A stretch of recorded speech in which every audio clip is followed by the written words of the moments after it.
It's kombucha.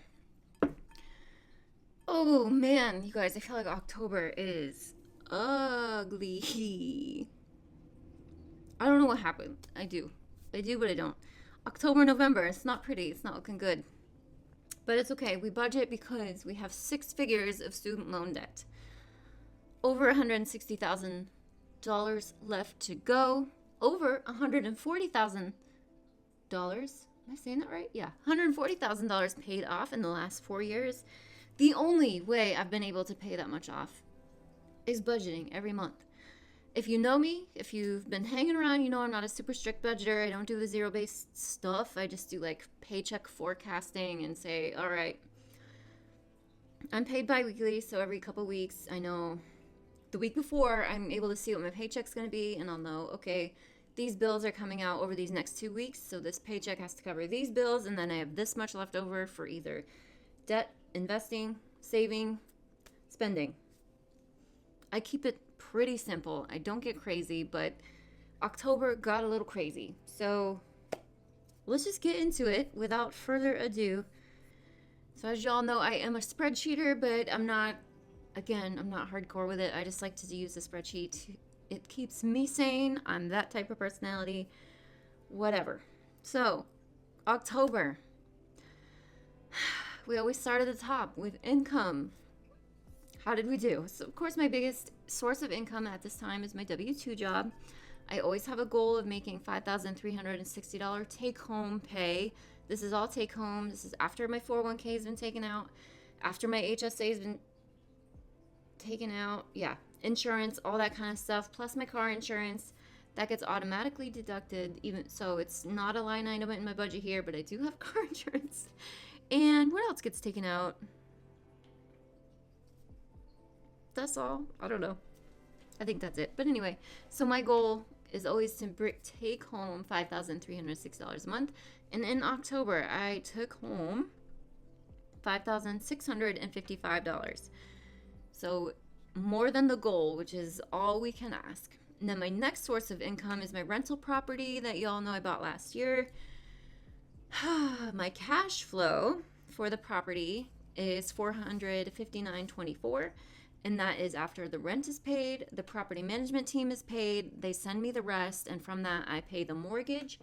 Then what's left over should be $459.24. You should be saving, depending on who you talk to, 10-15% of that every month for a vacancy, repairs and maintenance, capital expenditures, etc. But you all know I'm saving every penny of that in its own little account for a down payment on my next rental property, since I do plan on retiring in 2025 when I am debt free, and so I'm trying to build up my passive income with real estate. That was a long-winded explanation of my rental income, but like I said, goal $459.24, and that is exactly what I made this month. My third new to the family line of income is YouTube AdSense, and I just have a goal of hitting the $100 payout threshold every month. And in October, I got $109.30. Total income for October, 200, oh my God, no, $6,224. It's been a long day. Anyway, so obviously we did pretty good. More than the goal, which is always what we want to see.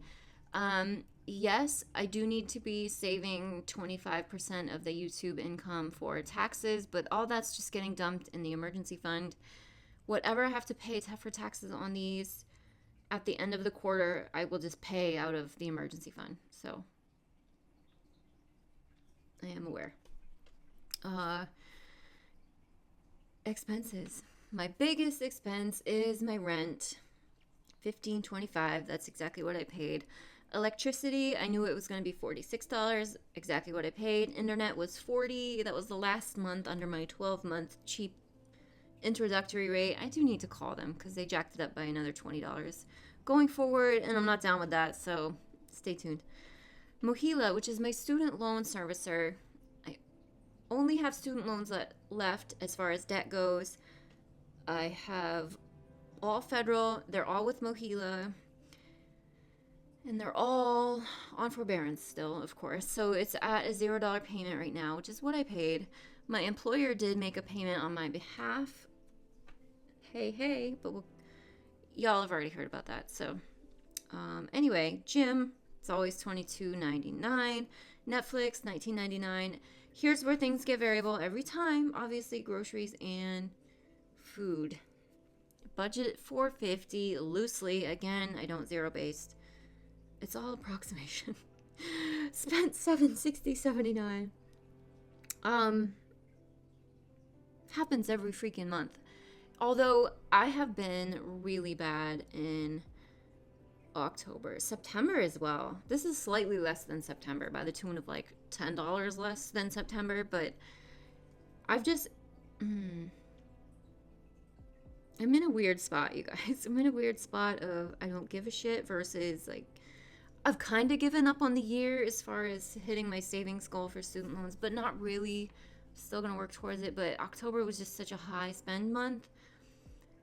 Aside from just groceries and food, which obviously we'll get there, but it's just I'm starting to get discouraged and feel antsy about things. I go in waves, and I've talked about this before. Like I'll be really good for a while, and then I'll be like, bah, I just need a minute and a break, and I'll kind of have a little bit of a high spend couple months or so, and then the guilt will start setting back in. It's not even guilt, that's probably not the right word, but just feeling unaligned with my goals at the moment. And so then I'll feel this strong urge to get back on track, and that's kind of the point I'm getting at right now as I'm filming this. It's sort of early November, not that early, sorry this video is late, but that's kind of where I'm getting at. Like September was a bit too much on the spending, and so was October. Some of it for pleasure, some of it not, but I'm feeling ready to get back on track. So hopefully that's the case. Anyway, next category, gas and car wash. I budget $250. It's been, obviously we all know what the gas pumps have been looking like lately, but also have been driving more. As I mentioned at some other point in time, I am dating someone who's kind of far away, so I've been spending a good amount on gas, and I actually spent less. I take all of that back. I forgot it was only $142.97, which it's still quite a bit. I even went to Maine to visit my family a couple times and a cousin's wedding, so I'm actually shocked I was under budget there. Guess I forgot to review that really before we started, but that's cool. I take back everything I said. All right, pet supplies, budget $25, spent $0. Nice.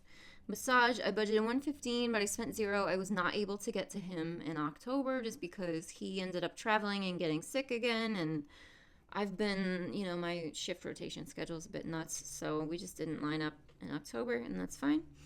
Invest, I had a goal of 100. I only invested 50, and all that was in my FundRise account, which, if you are new here, y'all know I love real estate. FundRise is a crowd-funded real estate investing platform that lets you invest into much larger properties than you probably can on your own. I'm talking like huge multi-million-dollar apartment complexes and such. So it's just another real estate investing avenue that I like, and if you're interested in that, I always have a referral link down below, and as soon as you invest, you get $50 free in shares, and I get $50 free.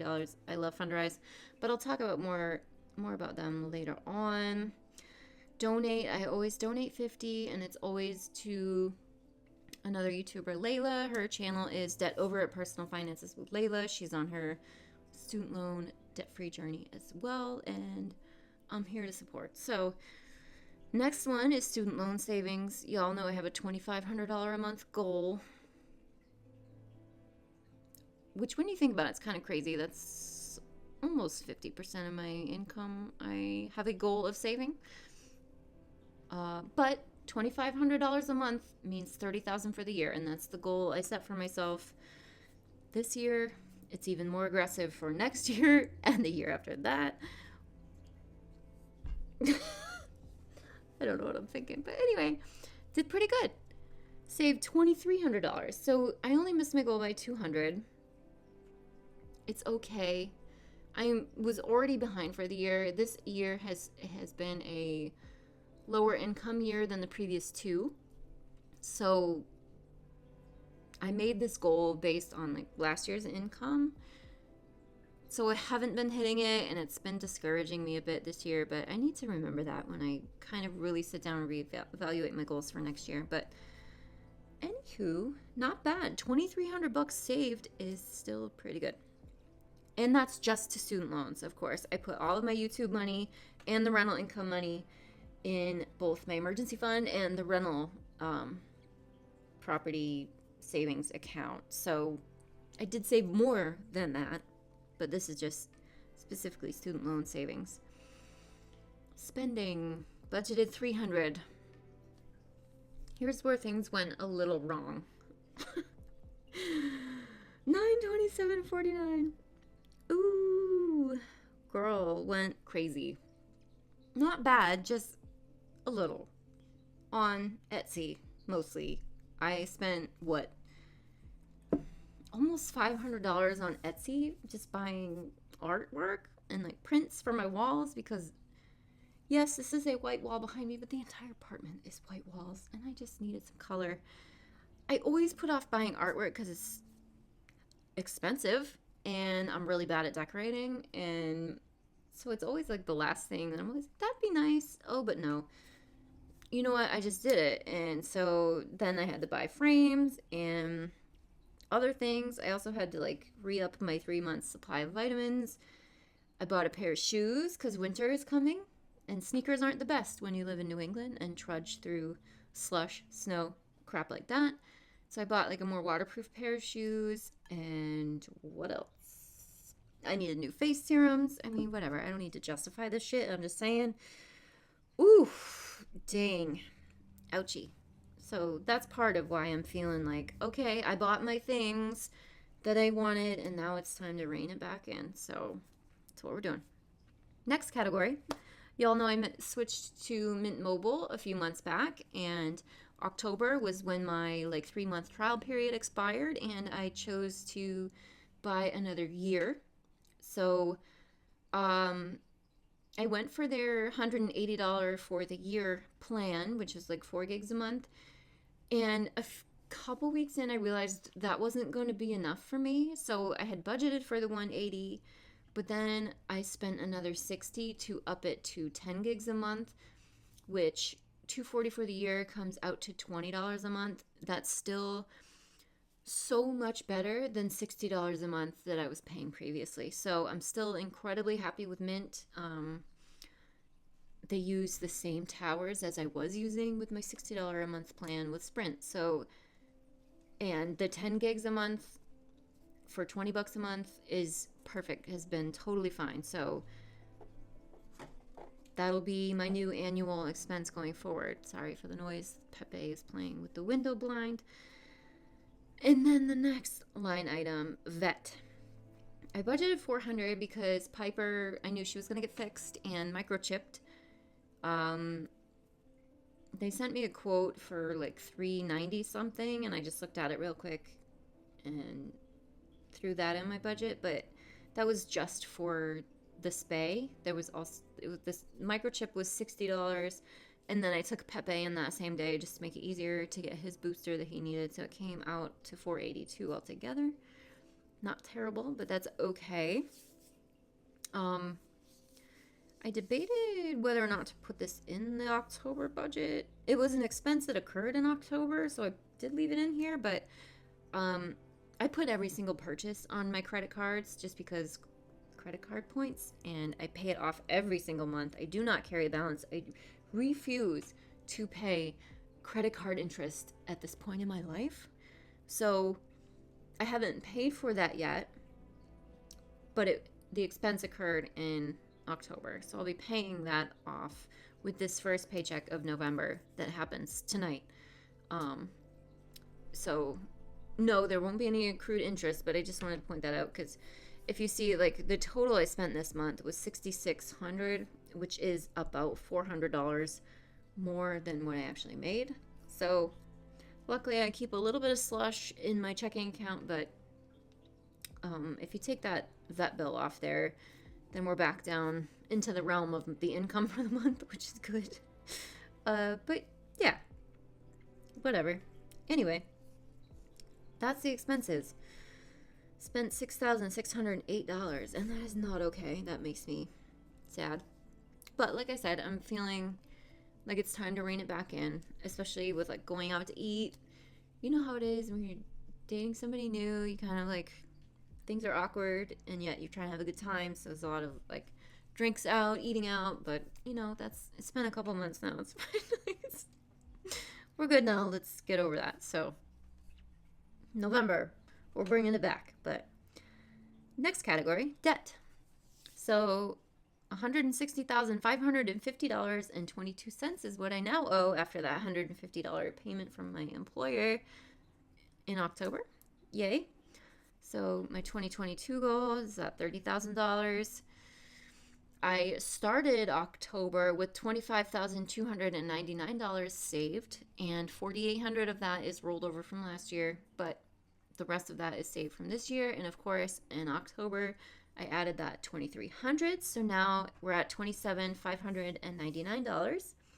And if you subtract that from what I owe, that leaves me at $132,951.22. Getting there. Hey, getting there, getting close to the 130 left. It's 1 month at a time. That's all we can do. And plus, I'm still so proud of myself for $2,300. That's a solid savings rate. That's what, roughly 40% maybe, which is cool. It can't be all serious all the time, but September and October was, ooh, so it's time to get serious again. Anyway, sinking funds down the bottom. Emergency fund, $10,000 goal. I started October with $2,420 in my emergency fund, and I ended the month with $2,577. And that was thankful to that YouTube paycheck, but also from direct support from you all, which is incredible. You guys blow me away. But if you subtract that from my $10,000 goal, I have another $7,423 to go.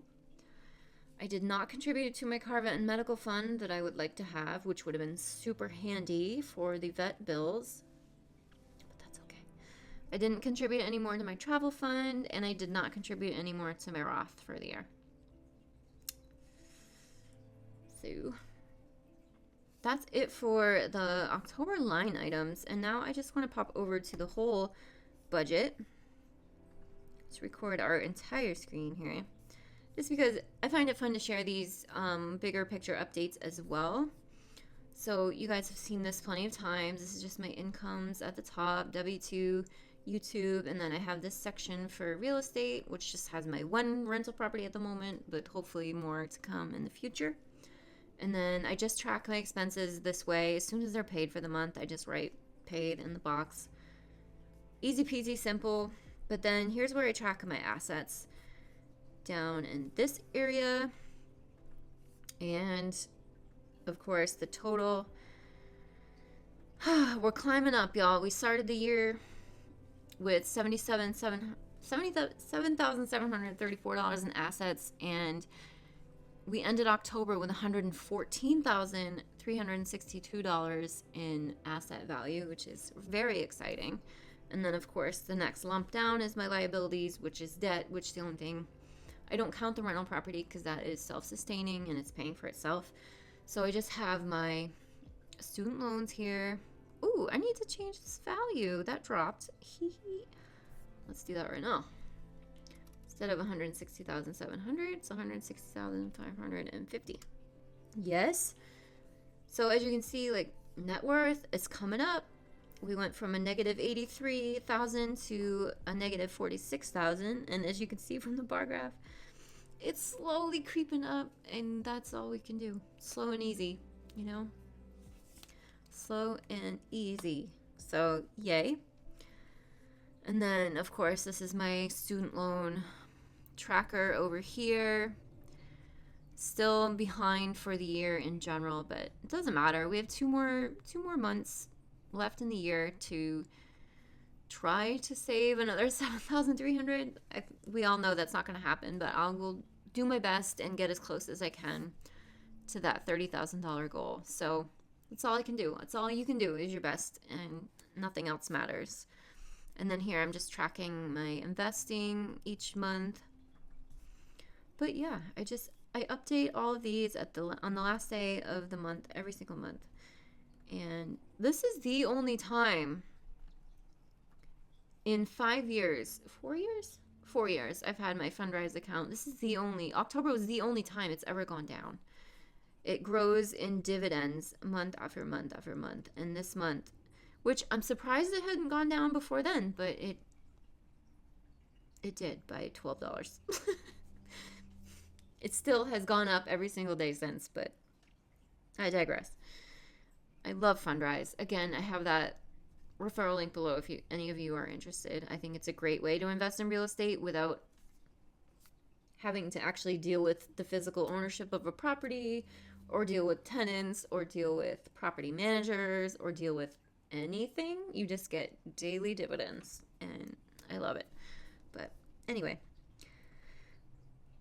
the main drag, you guys, if we look at, as I'm sure you're all fully aware, if you just look at 401k, Roth, anything like that in itself, you can see this year has been a shit show. And I put around $800 a month into my 401k, plus my employer match. If you add that in, it's around $1,100, $1,200 a month to my 401k, and yet it was going up month over month at the start of the year, and then April took a tank. May was okay, went back down, up, down, sort of up, meh. So if it weren't for that, my 401k would be doing a lot better, and my Roth would be doing a lot better, which would mean my net worth would be doing a heck of a lot better, but it's just not. And I know I'm not the only one. We all can feel that in our investment accounts, but just something to point out. So even though, like, I can look at my net worth and say, oh, I only gained, what is that, like $36,000 in net worth this year, only because the stock market's been a shit show. If it had been continuing to climb, its normal climb, I'd be looking a lot better. But obviously, don't worry about that. We're buying on sale right now, that's what you want. So whenever the economy does straighten out, and we're just in one of those weird spots, it'll come back. Next year, it could be looking amazing. Who knows? Stay tuned, right? So, yay. But that's it. I just wanted to show where I'm at month over month with all of my asset values and whatever, just because I always show you guys this stuff. Pretty open book over here. And then this is just my paycheck forecasting for the next few paychecks. Easy peasy. That's all I do. Anyway, don't need the recording anymore. Oi. Like I said, I'm feeling antsy to get back on track, and November will be a better income month than October was. It should be anyway. We'll see. Well, holiday. I'm working Thanksgiving and Black Friday, so I will get holiday pay for those 2 days. I don't ever bank the vacation day. I just take the money because student loans. So that'll be helpful for whatever that's worth. If you guys want to let me know down in the comments how you did in October, I'd love to hear about it. Again, sorry this video is up a little bit later than I would like it to be, but time gets away from me sometimes, and I'm definitely gonna try to be better this month. Now that we're in November, I have been better actually, and even the person I'm dating is also like, you know what, let's spend less. Yes, please. So it should be better. We'll see how things go. Thank you all for watching. Your support every single video is just incredible. You guys are amazing. You guys keep me going. I hope you know that. And I always appreciate your comments and kind words. And that being said, we all know this whole budgeting, savings, getting out of debt process has its ups and downs. I made a whole video about it right here if you haven't seen it yet, but hopefully that can be helpful to some of you There's been some really kind comments on that video as well. So thank you all so much for watching. I'll see you over there, or I will see you in the next one. Bye.